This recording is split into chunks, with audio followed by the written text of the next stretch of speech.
Kalau kita gambarkan ilustrasi sederhana seperti ini. Nah, seperti inilah. Tuh. Tuh begini. Itu panjangnya jembatan itu kayak didudukin sama itu sosok orang yang berbadan gede, ininya pakai kalung tengkorak gitu kan sama gelangnya tengkorak. Yang saya itu cuma begitu saya lihat tuh ada muka tengkorak gelang. Itu Saya juga posisinya duduk di jembatan. iya di jembatan begini. Besar sekali berarti ya? Besar sekali. Begitu pasca saya mengontrak di situ berdasarkan fakta yang disampaikan warga sekitar, pernah sering terjadi penampakan, pernah terjadi ada buta yang besar di situ. Bahkan juga di sungainya itu di bawahnya itu adalah istana. Portal gaib ya? Portal gaib juga di situ menurut pengakuan sesepuh sekitar gitu kan. Itu kejadian di kolong jembatan tersebut itu ya sudah menjadi lumrah jadi untuk warga di situ. Apalagi itu kan jalur pantura ya, jalur tengkorak. Sebuah jembatan angker di wilayah Indramayu terkenal di kalangan warga sekitar. Banyaknya fenomena gaib yang terjadi membuat takut pengendara yang lewat dan warga yang tinggal di sana. Keseraman ini pernah dirasakan oleh Mas Imam. Assalamualaikum warahmatullahi wabarakatuh. Waalaikumsalam. Sobat Malam Mencekam dimanapun sobat berada, mudah-mudahan sobat selalu dalam keadaan sehat walafiat ya. Amin. Hari ini Mang Ei dan tim kembali hadir untuk mengantarkan kisah nyata terbaru. Narasumber kita hari ini namanya Mas Imam. Apa kabar Mas Imam? Alhamdulillah baik, Mang. Sehat selalu ya? Sehat selalu. Kalau dari dalam lindungan Allah selalu. Kalau dari wajahnya sehat nih, badannya juga sehat. Nah, Subur. dan Aktivitas apa nih Mas Imam? untuk saat ini ya kemungkinan saya lebih ke serabutan. Tapi memang pada saat serabutan tersebut dulu saya pernah rekonstruksi juga. Di bangunan lah lebih tepatnya sebagai mandor. Properti ya? Properti. Oke, kisah ini ada sangkut pautnya sama properti juga ya? Waktu Betul, jadi pengawas ya? Pengawas pada saat jadi Katanya pengawas. penasaran dengan sebuah tempat yang mengandung misteri dan Betul. banyak memakan korban katanya. Betul. Di situ penasaran dari Mas Imam muncul ya? Ya rasa keingintahuan juga kadang tuh. Apakah memang mitos tersebut itu hanya cuma sebatas kata atau hanya katanya ataukah memang faktanya benar gitu. Ingin membuktikan ya? Ingin membuktikan juga sekalian. Saya tuh kadang-kadang rasa penasaran itu timbul gitu. Jadi warga di situ sudah tahu bahwa ini bukan mitos ya? Sudah meyakini maksudnya? Ya karena saya katakan kenapa bukan 1-2 orang yang menyampaikan. Setelahnya proses itu kita jalanin gitu kan. Dan memang warga tersendiri banyak selentingan-selentingan di situ kan. Oke. Nah itu. Nah Sobat Malam Mencekam, kisahnya pasti menarik nih. Jadi suatu daerah yang menyimpan sejuta misteri dan bahkan makan korban. Dan dipakai tempat untuk buang-buang sesajen begitu ya. Tujuannya apa kita nggak tahu, nanti kita dengarkan kisah dari Mas Imam. Malam Mencekam, semakin malam semakin mencekam. Inilah Mas Imam.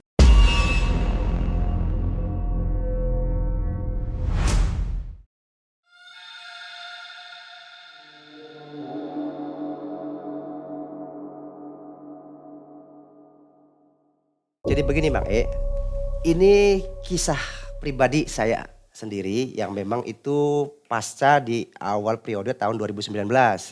Di situ saya pribadi pernah ada proyek lah bisa dikatakan proyek senderan awalnya. Awalnya itu ada proyek senderan tidak jauh dari desa tersebut. Nah di situ karena memang saya menganalisis bahwasanya itu proyek yang akan saya jalankan itu membutuhkan waktu yang cukup lama juga. Bisa dikatakan hampir 2 bulan lah, 3 bulan targetnya. Nah di situ akhirnya saya beserta tim, anggaplah kalau kita bicara perorangannya mungkin banyak, kurang lebih sekitar 12 sebenarnya. Tapi yang saya ambil dalam kisah ini adalah orang terdekat saya saja, bestie saya. Dia sebagai kepala tukang. Dia bernama Pak Eko selaku kepala tukang. Nah, saya dengan Pak Eko itu akhirnya membicarakan terkait dengan proyek yang bisa dikatakan lama. Kan kasihan kalau harus bolak-balik ya, itu kan. Jadi paling tidak saya harus punya inisiatif untuk bagaimana kontrak lah. Tapi dengan catatan cari kontrak yang semurah-murahnya. dikarenakan ya memang budget juga karena belum dikeluarkan. Dan memang ini kan ada prosesnya per terminnya pada saat itu. Itu pertama kali senderan drainase. Nah, itu awal. Cuman setelah itu berjalan setengah bulan, instruksi langsung dari pemerintah bahwasanya ada lockdown pada saat itu COVID. Jadi terhenti proyek tersebut. Namun di situ kami sempat kebingungan gitu. Kebingungan kenapa loh kok kami sudah setidaknya kami ada sedikit lah investasi di situ. Tapi kok kenapa diberhentikan? Lalu bagaimana saya kawan-kawan saya gitu kan, tim saya ini kan mencari nafkah kalau memang udah ditutup seperti itu, diberhentikan. Nah, di situ kami coba cari ide bareng dengan kepala tukang. Tapi sebelum ke ranah tersebut, ini proses awal yang akan saya tarik dulu di awal itu pasca di mana saya mencari tempat dulu. Kami kerahkan diskusi bareng kawan. Kawan melebar, cari tempat kontrakan. 2 hari dalam pasca pencarian tersebut itu dapatlah. Ada beberapa request kan, ada di blok ini, ada di gang ini, ada di RT ini gitu semua. Akhirnya saya tetap ambil kebijakan kawan saya, si Pak Eko selaku kepala tukang saya. Pak Eko, punya masukan tidak? Ada Pak tempat. Tapi posisinya itu dekat jembatan. Boleh kita survei gitu. Ya, saya survei ke situ bareng sama Pak Eko. Saya kaget, ternyata kontrakannya itu ya kotor lah. Dan memang di situ pemiliknya itu namanya Biti. Bi, ini bener mau dikontrakan? Iya. Berapa Bi per bulan atau per tahun gitu kan? Ya, kalau per tahun ya 3 juta. Tapi kalau per bulan ya bisa 500. Ya jangan segitulah kata saya. Akhirnya ya sudahlah daripada kosong ya segimana enaknya saja lah kata bapak gitu kan. Hanya kita per bulan itu sepakat di harga 400 per bulan. Ya sudah kalau kesepakatan kawan-kawan gak masalah. Cuman saya bertanya kok kenapa ngambil kontrakan, kan banyak kontrakan yang samping jalan atau apa. Dan ternyata memang salah satu kepala tukang saya itu hobinya mancing. Jadi karena akses jembatan dekat dengan sungai, kadang-kadang kalau para tukang itu, misalkan kalau mereka itu lelah dalam sebuah pekerjaan, kadang mereka cari hiburan. Sebagian ada yang cari ke tetangga desa sebelah, dangdutan gitu kan. Ada juga yang ya mungkin dari unsur-unsur minum gitu kan. Ada juga yang kalau kami itu kemana gitu lari hiburan ya, kadang ya udah ada aja yang mancing gitu kan sebagai hobi. Padahal saya pribadi saya kurang begitu hobi mancing. Tapi karena memang situasi sikon ya mau gimana lagi orang diajak, ya sudah saya terima. Ya sudah kalau memang kawan-kawan sepakat di sini kita bayar DP dulu. Nah setelah itu, nah barulah kawan-kawan itu merapikan tempat di situ.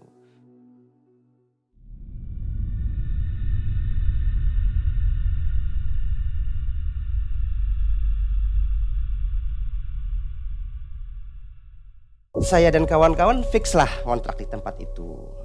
Ada berapa kamar di situ? Di situ ada 2 kamar tapi besar. Kamar yang pertama dan kamar yang kedua itu terpisah. Nah kamar mandinya itu tidak ada. Karena kamar mandinya masih satu sama tetangga yang punya. Nah tetangga yang punya itu jadi WC-nya itu di luar. Terpisah aja, WC-nya terpisah. Di dalam itu nggak ada WC. Cuman blong aja gitu. Satu itu buat kamar saya. Nah yang kamar utama di ruang tengah itu buat anak-anak di situ. Buat kawan-kawan. Bisa kalau rehat di situ.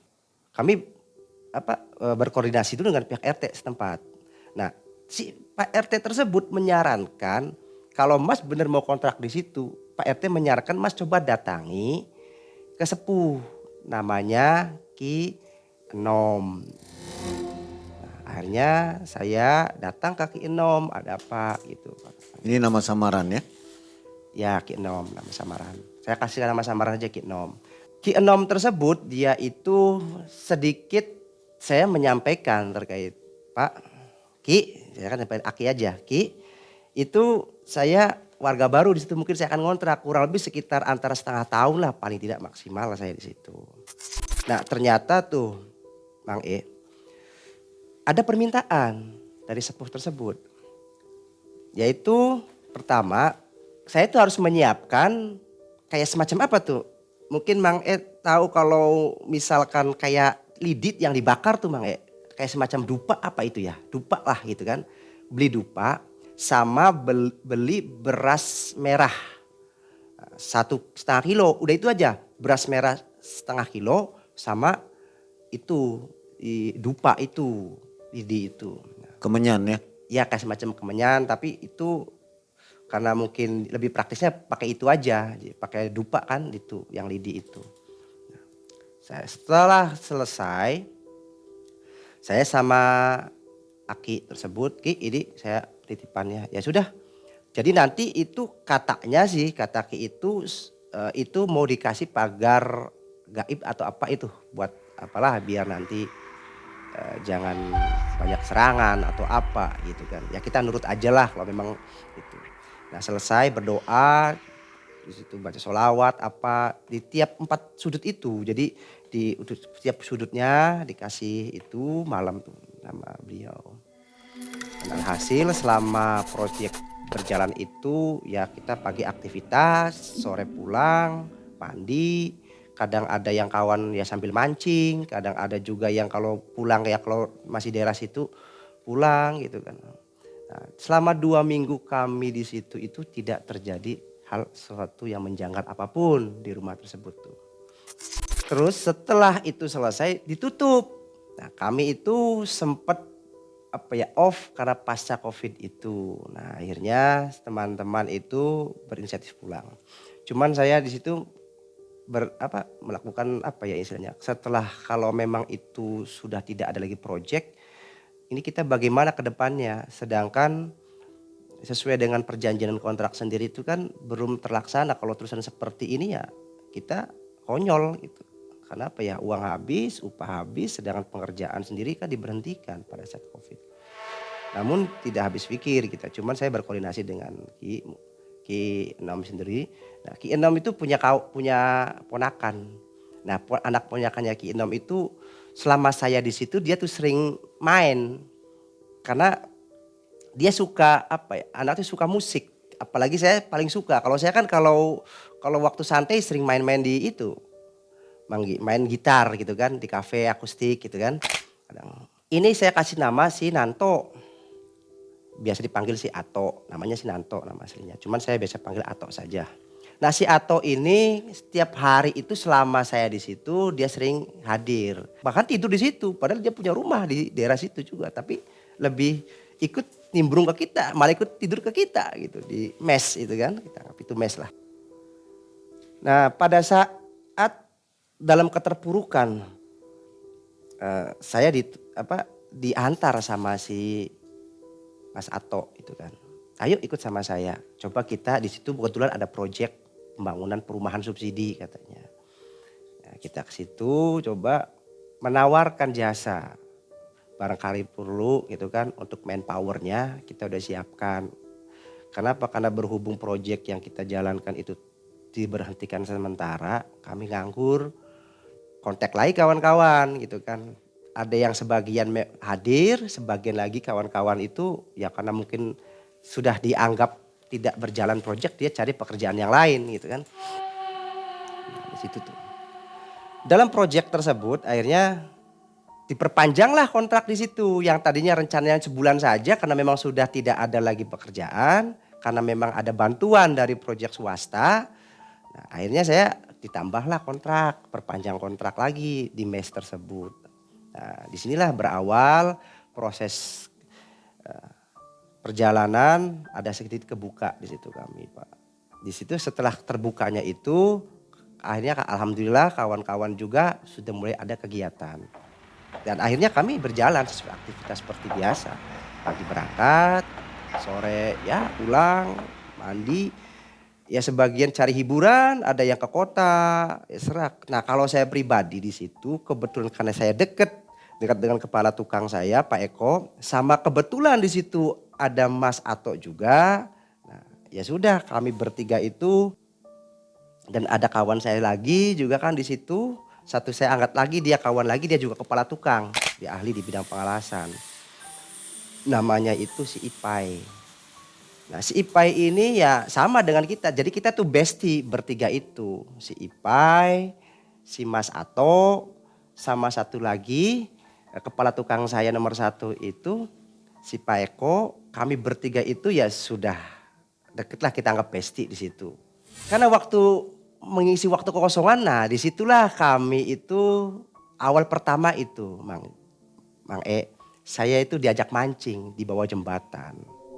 Nah, begitu kita masuk wilayah situ, di awal pertama tuh, di situ tuh saya dikagetkan oleh suara Manji pertama tuh. Suara itu kayak semacam suara nenek-nenek tapi tidak tahu jenis wujudnya, cuma sebatas suara aja. Nenek-nenek ketawa. Kita udah baru pertama mau strike di situ, Mau mancing ya? Mau mancing. Ada suara nenek-nenek siapa? Tapi tidak ada wujudnya. Nenek batuk aja. Tapi kita enggak Sepi ya? sepi. Tapi kita gubris aja, udahlah itu biasa mungkin kali lah. Gitu kan kita udah santai ya, sudah permisi aja Mbah Buyut gitu kan, saya mau mancing gitu kan. Nah, kita cari strike di situ. Nah begitu kita mancing di situ, cari yang strike yang tepat. Biasanya kalau di jembatan itu ada yang namanya pasak. Nah di belakang pasak itu karena arus agak deras, jadi kalau mancing itu kan terbawa nih. Jadi kita mancing di belakang pasak itu karena ada pemecah sungai. Ya, di belakang pasak itu banyak ikan di situ. Nah, kedua itulah kejadian di mana kawan saya tuh di malam Jumat itu, pas malam Jumat kejadiannya. Ditegur, ada yang menegur. Nah, warga situ menegur. Warga situ atas dasar instruksi untuk secepatnya meninggalkan lokasi. Jangan malam Jumat, kalau mau mancing selain malam Jumat saja. Gak apa-apa, bukannya gak boleh, silahkan. Ini kan bebas, tapi lebih baik jangan di malam Jumat. Tapi saya di situ belum mempertanyakan secara konkret gitu kan. Oh kenapa? Harus di malam Jumat saja. Apa bedanya dengan malam-malam yang lain pada saat itu? Tapi ya sudahlah, kalau memang itu sesuatu hal yang memang dari Ki Anam sendiri untuk menyampaikan melalui anak buahnya gitu kan, ya saya turutin saja. Cuman saya minta waktu, gak bisa secepat itu, antara kurang lebih setengah jam lah.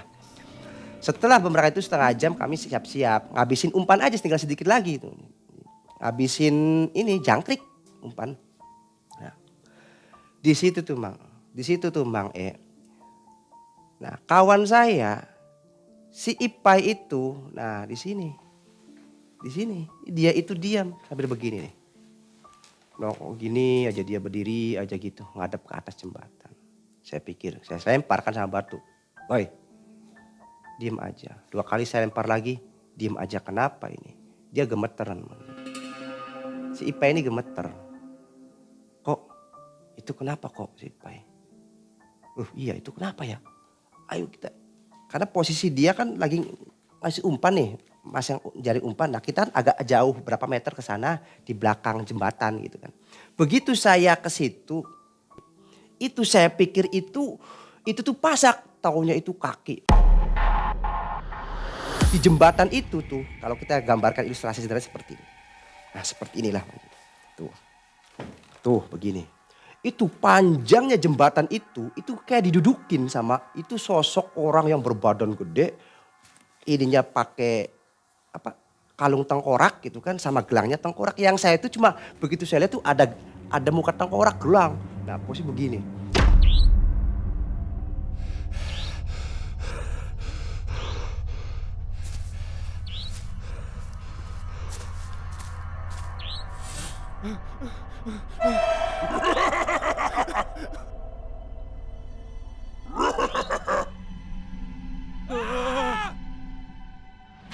Suaranya gimana tuh? Napasnya tuh. Cuma gitu. Di situ saya tuh Manji. Karena memang saya tidak berfokus ke atas. Begitu saya lihat jarinya besar-besar. Dengan menggunakan gelang yang bandulnya itu adalah kayak kepala gitu, tengkorak gitu. Di situ saya gemetar. Saya lari, Manji. Saya tinggalkan kawan-kawan. Nah, si Eko pingsan di situ. Pingsan di tempat. Nah, si Ipa itu ya kemungkinan dia nggak bisa bergerak aja, cuma begini aja. Saya lari. Itu Saya posisinya duduk di jembatan. Iya, di jembatan begini. Besar sekali berarti ya. Besar sekali. Sampai saya juga nggak kelihatan mukanya saking besar. Yang saya tahu itu cuma kepalan tangan sama bandul gelangnya saja. Kepala tengkorak lah gitu bandulnya gitu. Karena saking paniknya, saya tuh sarung tuh perasaan tuh saya udah ikat gitu, Mang. Udah saya ikat. Karena saking paniknya. Ini sarung nih kok jatuh lagi. Bangun lagi baru 2 langkah sarung jatuh lagi saya. Berapa kali saya jatuh saking paniknya. Si Ipa itu ya yang saya tahu tuh udah dia gemeter aja. Ma, ada suara kayak gitu. Ma gitu. Sambil gemeter kayak gitu.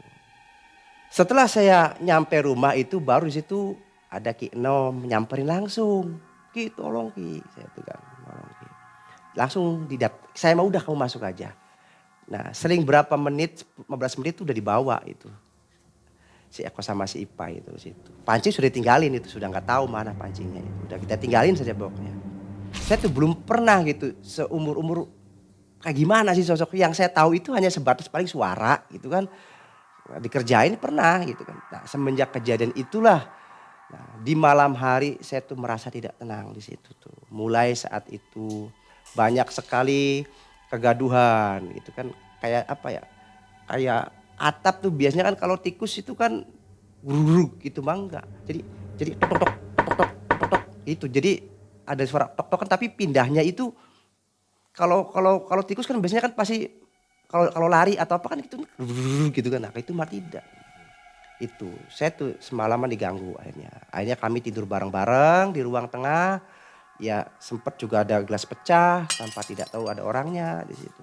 Di dapur juga ada suara-suara panci apa. Nah, semenjak saat itulah setelah saya melihat itu baru saya sering didatangi oleh makhluk halus seperti itu.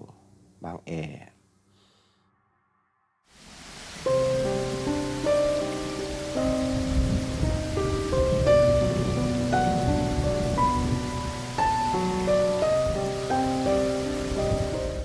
Jarak rumah ke jembatan itu berapa meter?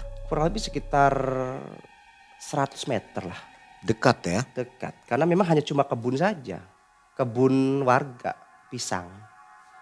Setelah kejadian malam itu akhirnya saya didatangin lagi sama sepuh. Situ, Pak coba ini minum air putih, dikasih air putih sama di Enom tuh sama kawan-kawan minum gitu kan. Sambil dipijit gitu kan, sambil bercerita sebenarnya sih pengen tahu tentang kronologis sebenarnya tuh apa sih. Itu tuh sebenarnya dibangun itu belum lama. Ya berarti kata memang di tahun 2000-an dibangun jembatan tersebut.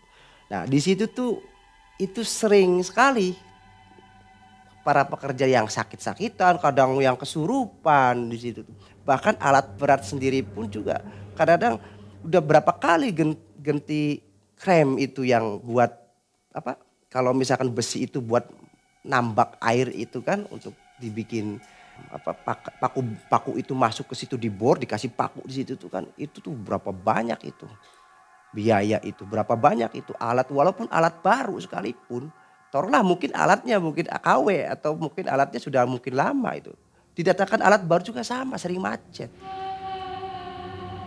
jembatan tersebut dan itu memang sudah hal yang tidak bisa dikatakan sudah lumrah, masyarakat tahu semua di situ. Memang begitu. Nah, awal mula itu memang belum lama jembatan itu. Semenjak saya mancing lagi, saya beralih mancing malam itu. Nah, disitulah kejadian di malam hari juga. Saya begitu kawan saya mancing, saya pikir dapat harta karun teman. Dapat tas. Nah, tasnya itu digembok, jadi tasnya kecil ya seginilah. Antara ukuran segini nih. Nah, dari ujung ke sini kan resleting itu kan ada 2. Nah, ada lubang buat gembok, nah, digembok situ. Cuman agak berkarat. Ya kemungkinan analisis saya antara kurang lebih sekitar 1 bulanan sebenarnya. Itu berendam dari dalam tuh.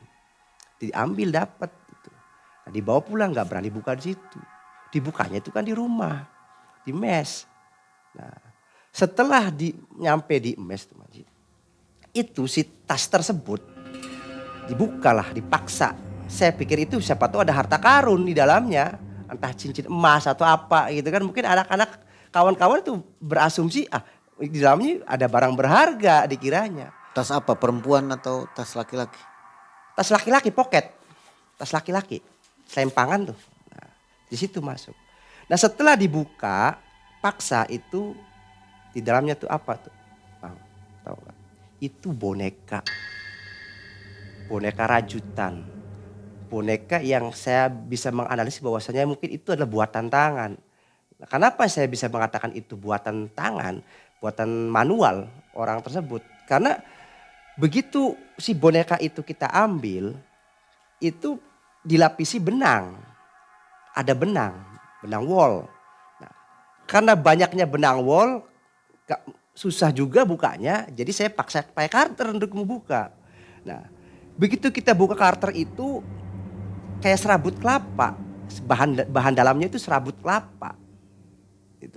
Itu keluar darah, warna hitam, Mang. Ditambah lagi ada belatung yang masih hidup. Ini yang menjadi ganjil.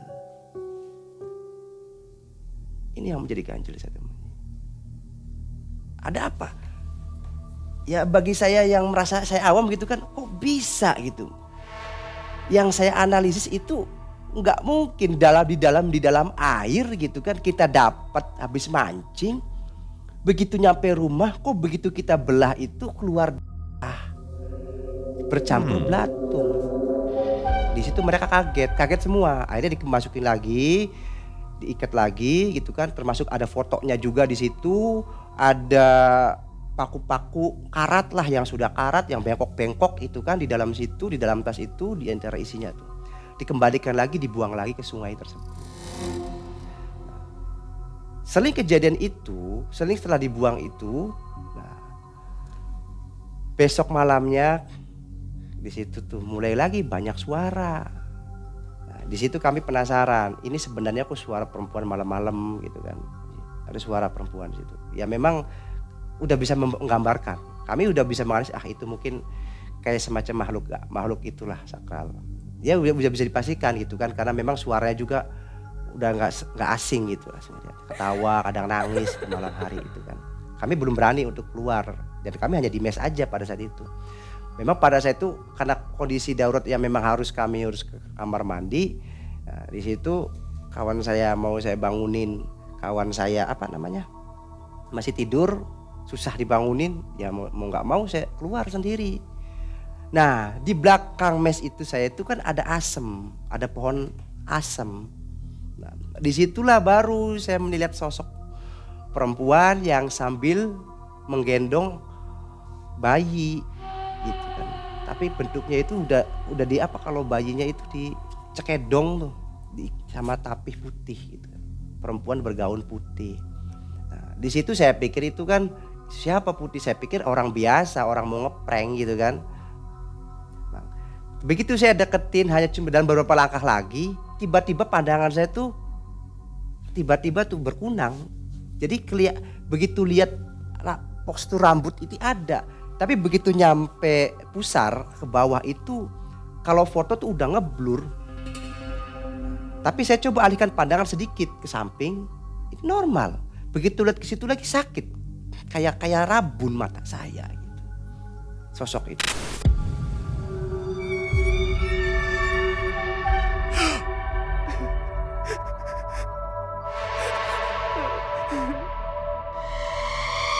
Nah, di situ saya tuh menjerit.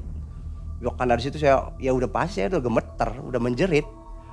Akhirnya yang saya udah masuk aja, sampai pintunya rusak. Langsung kenapa? Sampai terpaksa harus kencing di dalam. Jadi nggak sempat kencing di luar. Jadi terpaksa harus kencing di dalam. Nah besok harinya saya datangi lagi sesepuh Ki Enom Ki. Saya menceritakan kejadian tersebut. Nah setelah cerita dia nanya, itu bekal yang kemarin kamu dapatkan di sungai itu apakah sudah dikembalikan? Sudah Ki. Coba kamu cari lagi, ada benda lagi enggak yang pernah kamu ambil di bawah kolong jembatan itu? Nah, setelah kita diingat-ingat, si Pak Eko. Ki, saya sempat ngambil ada cangkir. Nah, di situ tempat saya, karena waktu itu saya mencari cacing di situ nggak ada tempatnya, kebetulan ada cangkir di situ. Cangkir itu saya ambil untuk wadah, untuk tempat umpan cacing di situ. Nah, itu tuh saya bawa-bawa dan sekarang ada di belakang mes. Nah, itu coba tolong dikembalikan. Nah, setelah apalagi yang pernah, nah, ada kainnya itu kain yang sudah lusuk, warnanya hitam. Nah, cuman karena posisi ember tersebut tidak ada kawatnya, jadi si kain itu dirobek sama si Pak Eko, itu dibikinlah kayak tali itu kan. Nah, dibuat cangkolan ember buat tempat ikan di situ. Kain ini, saya ingat dia. Apalagi yang pernah kamu ambil di bawah kolong jembatan tersebut. Itu sejatinya apa yang Anda bawa itu adalah biasanya itu kayak semacam sesajen, kayak semacam jimat, kayak semacam buhul, kayak semacam media, tempat media yang negatif katanya. Auranya itu akan terus menghantui. Nah, akhirnya setelah berkoordinasi, apakah benar itu? Ya udahlah, kita ikutin aja. Jadi ya udah kita taruh lagi. Saya kumpulin situ, saya di tempat situ lagi. Nah, malam itu datang lagi sambil nyuruh saya bawa lagi ketan merah, garam, kemiri 3, terus satu laginya sama dupa lagi itu. Nah, kita turutin. Malam itu langsung lah kita melakukan ritual.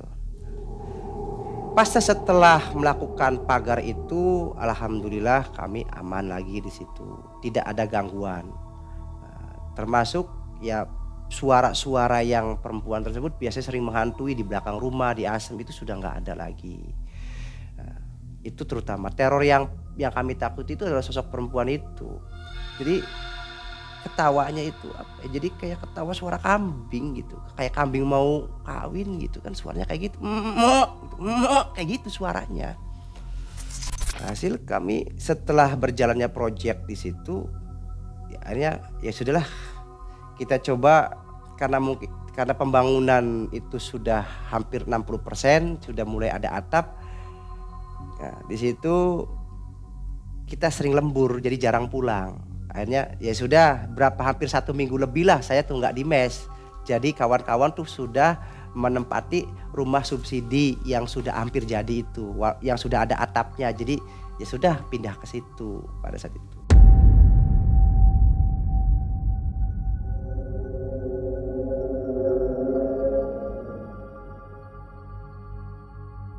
Nah, lambat laun cerita, karena memang pada saat itu dari pihak manajemennya sendiri tidak boleh untuk menempati di situ, ya kami terpaksa kembali lagi ke mes tadi.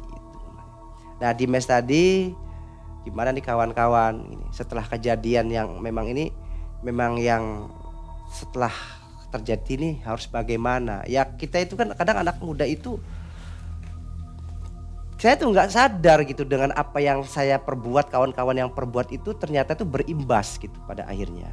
Itu Bang yang saya takutkan itu perbuatan saya itu belum bisa kok apa yang saya lakukan itu ternyata sih membawa pengaruh, dampaknya tuh saya juga gitu. Apakah memang itu berdasarkan sebuah mitos yang konon katanya kalau mengambil barang di situ itu bisa mempengaruhi, ataukah memang hanya katanya ya gitu kan. Dan ternyata setelah saya buktikan itu memang benar gitu.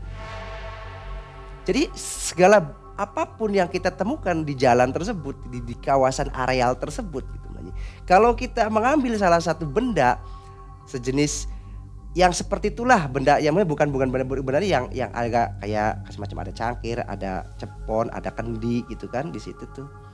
Memang ada tempat-tempat sajen juga di situ. Bahkan yang malam Jumat juga, kalau biasanya yang itu pernah saya intip juga dari kejauhan, sering terjadi kalau suami istri yang mandi di tengah malam di bawah kolong itu tuh. Ada apa itu kan. Tapi saya tidak mau mengambil ke ranah jauh ke situ. Karena saya sendiri ya untuk masalah itu mah ya saya cukup pengen tahu saja tentang apa yang terjadi.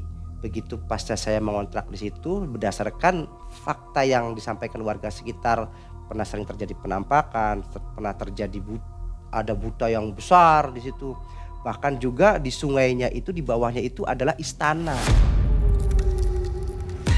Jadi istana. Kalau misalkan banyak kejadian kayak anak tenggelam, misalkan anak-anak kecil kan mandi di sungai itu, tenggelam gitu kan.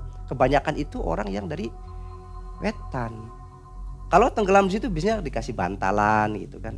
Baru si anak tersebut Tapi kejadian di kolong jembatan tersebut itu ya sudah menjadi lumrah. Jadi untuk warga di situ kejadian itu tuh sudah memang ya, dan memang itu banyak, apalagi itu kan jalur pantura ya, jalur tengkorak. Banyak kejadian-kejadian juga ya, ada juga kata Ki Aki juga memang itu. Kalau misalkan orang yang arwahnya penasaran, kadang tinggalnya di situ juga, di kolong itu. Jadi dari berapa radius berapa kilo, baik di arah barat maupun arah timur ke sananya itu, di jalur itu sendiri, kalau ada korban jiwa itu yang penasaran lah, arwahnya yang kurang tenang itu biasanya ditampungnya tuh di jembatan tersebut. Itu cerita yang bisnisnya gitu kan. Memang saya belum terlampau detil gitu kan untuk mengorek informasinya. Tapi yang saya pahami itu adalah saat dimana saya berusaha pengen mencari tahu fakta kebenarannya itu, ya bagi saya udah merasa cukup. Oh iya benar. Dengan 2 kejadian, termasuk salah satunya adalah makhluk yang sangat besar dan perempuan yang selalu membawa bayi itu ya itu cukup menjadi bukti yang memang di tempat tersebut itu saya katakan angker juga. Sebenarnya di situ tempat apa ya? Untuk apa orang-orang datang ke situ? Ya tempat itu sebenarnya saya tidak ingin membicara siapa salah saya yang benar ya. Cuman biasanya itu kalau di tiap malam Jumat itu banyak di malam hari itu pasangan itu yang sering mandi di bawah situ. Yang saya tahu saja gitu. Tapi entah di yang lainnya itu mungkin nggak tahu juga gitu Manji. Cuman yang saya tahu sendiri gitu kan, pernah saya lihat sendiri, satu itu, terus kedua sering dari atas jembatan itu orang tuh sering melempar benda-benda di situ, termasuk bingkisan, termasuk yang kayak botol gitu kan. Iya, buang sial gitu di situ. Ya memang di situ jembatan itu jadi saya pikir apakah itu memang akses gitu kan. Untuk apa ya? Ya biasanya kalau orang yang sudah menghilangkan jejak untuk secara gaibnya mungkin ke situ gitu kan solusinya. Untuk menutup mungkin gitu, mungkin ini mamanya cuma sebatas analisis saya pribadi gitu kan. Tapi yang saya lihat dan saya cermati gitu kan, memang kalau malam itu banyak mobil yang berhenti hanya cuma untuk membuang benda di sungai tersebut gitu kan. Ya kalau yang pernah juga banyak juga yang ada botol-botol gitu kan, botol-botol ya kayak botol-botol kecil gitu kan, botol yang bentuknya kayak emas gitu kan, kayak kuningan gitu kan, sering ada di situ. Ada botol-botol yang kecil lagi ya, mungkin ya banyak lah, ada makhluk-makhluk apa mungkin di situ. Sempat nanya ke Ki Anom. Sempat saya nanya. Apa katanya? Ya memang itu adalah pasangan katanya. Itu pasangan. Jadi kadang-kadang bisa jadi itu pasangan, bisa juga memang para apa ya. Jadi kalau misalkan orang yang mungkin punya kemampuan tersebut, kalau mau menangkap makhluk yang jahat dimasukin ke dalam botol, kadang ngebuangnya di situ. Jadi buang sesuatu berharap diambil ya, iya, oleh orang, jadi tumbal begitu. Iya. Kadang memang ada jebakan khusus kayak macam ditaburin apa gitu di situ tuh. Ditaburin kembang, ditaburin ada uang koin, kadang ditaburin kayak semacam tepung di situ tuh. Sampai sekarang itu masih? Ya masih. Yang saya tahu itu kan menurut kawan-kawan gitu kan, kalau mencari tumbal itu kadang-kadang ada keluarganya secara terang-terangan. Kalau sekarang itu kan mungkin lebih canggihnya itu kan tidak secara terang-terangan, jadi secara sembunyi-sembunyi. Dari mana? Ya solusinya mungkin jadi tempat seperti itu. Jadi dianggap tempat keramat ya itu? Iya, sekarang itu setelah pasca sering banyak korban jiwa, sering terjadi juga banyak yang buang-buang kayak jimat apa di situ ya. Jadi seolah-olah warga situ sudah apa ya, sudah merasa kayak kita sendiri ya. Kita kasih tahu atau nggak dikasih tahu juga ya tetap aja orang selalu pada ngebuang ke situ tanpa sepengetahuan. Korban jiwanya kecelakaan. Ya katanya itu makanya. Kalau itu kan yang namanya jalur Pantura itu kan rawan. Di situ rawan kecelakaan. Memang itu jalur yang rawan kecelakaan karena di akses jalan tersebut jalan perkotaan. Di situ banyak sekali kalau misalkan di jalur itu terjadi kecelakaan, laka lantas gitu kan. Cuman kadang-kadang itu kan untuk mengambil tumbal atau kayak semacam orang pengen bikin jebakan lah gitu kan, mencari tumbal tapi pengen cari mangsanya itu ya di situ gitu loh. Nah ya itu di jalur-jalur itu. Pernah lihat di situ ada yang bersemedi atau ritual? Setahu saya selama saya di situ belum ada. Cuman kalau untuk membuang sesuatu benda ya sering. Sering ya. Iya. Tapi yang bisa saya pastikan bahwasanya jalur tersebut itu adalah jalur yang memang sengaja orang-orang yang untuk membuang sial, membuang jimat, tempat Cari tumbal. Terus mungkin juga ada makhluk-makhluk yang bisa menampung di situ. Bahkan di bawah jembatan tersebut juga ada istana juga di situ. Portal gaib ya. Portal gaib juga di situ. Menurut pengakuan sesepuh sekitar. Gitu. Saya katakan begitu ya. Ini kan bersifat gaib ya. Cuman saya menyampaikan itu. Saya sendiri ada beberapa tokoh-tokoh yang menurut pandangan saya sendiri saya coba mempertanyakan. Kalau hanya cuma 1-2 orang mungkin saya masih diragukan. Tapi kalau hampir semua kebanyakan berbicara demikian ya mungkin bisa jadi gitu kan. Sebenarnya ada lagi gitu, ada suara babi, kadang ada suara yang pernah awal ada suara ada nenek-nenek di situ, ada juga suara kayak lembu gitu, ular yang kayak kudanil gitu kan, kayak kerbau gitu kan. Banyak sekali cerita-cerita di situ. Cuman yang saya sampaikan ini hanya cuma yang saya pernah lihat sendiri gitu kan. Tidak melebar kemana yang lain gitu kan, karena mungkin masih banyak juga yang namanya tempat seperti itu. Karena katanya sih, konon katanya kalau makhluk itu kan bisa berubah menjadi berapa jenis gitu ya, katanya itu Pak. Jadi pengemudi yang lewat jembatan itu ada mitos harus buang koin seperti itu? Ada juga? Sebenarnya nggak ada sih. Nggak ada ya? Nggak secara spesifik seperti itu. Atau membunyikan klakson misalnya? Cuman selalu waspada saja kalau di jalur tersebut itu memang sudah bukan hal yang rahasia kalau memang di daerah tersebut itu banyak sering terjadi musibah gitu. Ya saya harapkan memang selalu waspada terus gitu, selalu minta pertolongan terus gitu kan. Akhirnya setelah beres proyek pulang, nggak terjadi apa-apa? Belum sempat pulang. Nah situ setelah kejadian tersebut ya saya pindah dari lokasi tersebut. Setelah pindah tersebut, nah di situ saya sempat di saudara saya juga sih. Dia bisa itulah katanya, dibersihkan, didoain, gitu kan. Cuman yang saya disesali itu kawan saya itu yang bernama si Pak Eko. Itu setelah proyek itu selesai, nah sekarang beliau itu ya sering jalan-jalan sendiri gitu. Sering namun ya sudah, kenapa kok kawan saya begitu, itu yang saya sesali setelah pasca dengan saya itu. Apakah pasca kejadian yang setelah saya itu, saya memang agak duluan di situ. Kawan-kawan masih ada di situ. Ya kemungkinan sekitar 2 bulan lagi karena memang proyek yang perumahan tersebut belum kelar. Meningkat ke 100% termin terakhir gitu kan. Nah, saya kembali lagi mencari proyek yang lain pada situ. Ini saya tinggal lah intinya. Di mes itu saya sering tinggal, tapi masih ada si kepala tukang saya, si Pak Eko, si Ipai juga masih di situ. Cuman setelah mereka keluar selesai semua, di situ saya berhenti di proyek, ganti haluan, ganti ke bidang yang lain, gitu. Lebih ke sosial. Sekarang akhirnya saya lebih ke bidang sosial pekerjaan sekarang. Kalau dulu memang diskonstruksi gitu kan. Nah setelah sekian lama tidak ketemu lagi dengan kepala tukang saya itu, belum lama antara sekitar 4 bulan 5 bulan yang lalu, ya saya ketemu di tengah jalan sudah nggak ingat dengan saya.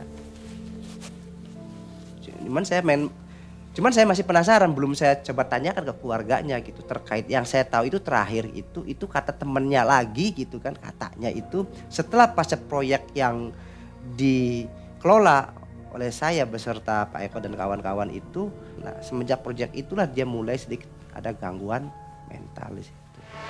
Karena Seperti mungkin agak apakah jadi ODGJ gitu. TGJ gitu.